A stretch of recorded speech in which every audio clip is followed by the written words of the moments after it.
Chapter 15. If God exists, can all gods and/or all religions be true at the same time? Let's explore. 1. Logic demands consistency. Truth, by definition, is exclusive. Two contradictory statements cannot both be true at the same time. Examples. Islam says, God is one, with no partners or equals. Hinduism, some strands, say God is many and takes many forms. Christianity says God is one, but also three, Trinity. Buddhism, some strands, say there may be no personal God at all. These teachings contradict one another. They can all be false, but they can't all be true. If two maps to the same destination show opposite directions, one of them is wrong, or both are. So logically, all religions lead to the same God is comforting, but logically incoherent too. Truth can't be relative. Some people say, truth is just personal. What's true for you may not be true for me. But that doesn't work with ultimate questions. Either God exists or he doesn't. Either he is one or he is many. Either he sent revelation or he didn't. Truth about God must be absolute, not based on feelings or preferences. If God is real, he defines truth, not us. 3. Why one true God makes more sense. If there is a creator, that creator must be eternal, independent, unchanging, and unique.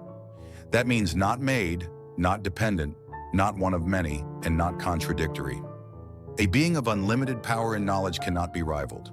If more than one God existed, they would limit or contradict each other and fight with godly force.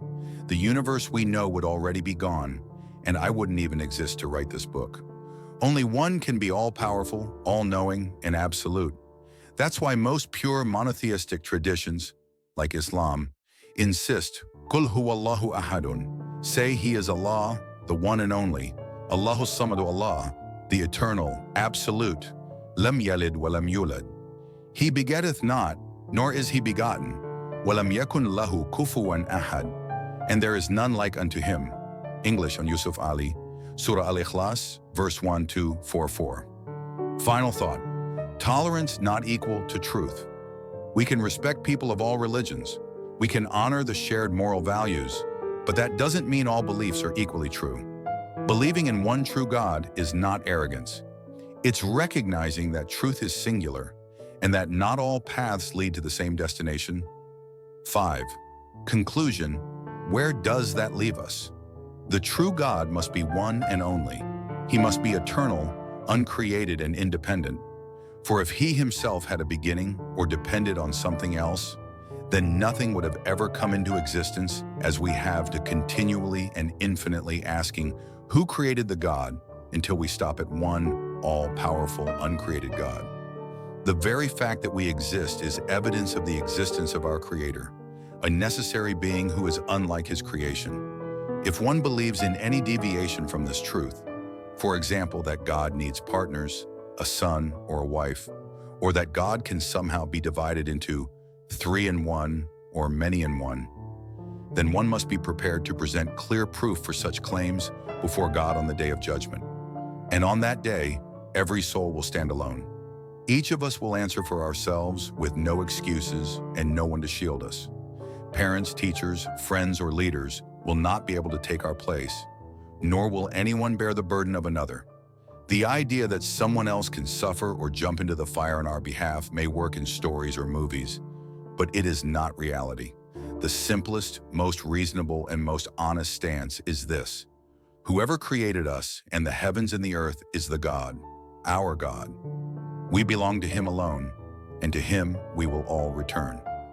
If you truly want to know who the real God is, ask him directly, sincerely from the bottom of your heart, at least once before you die.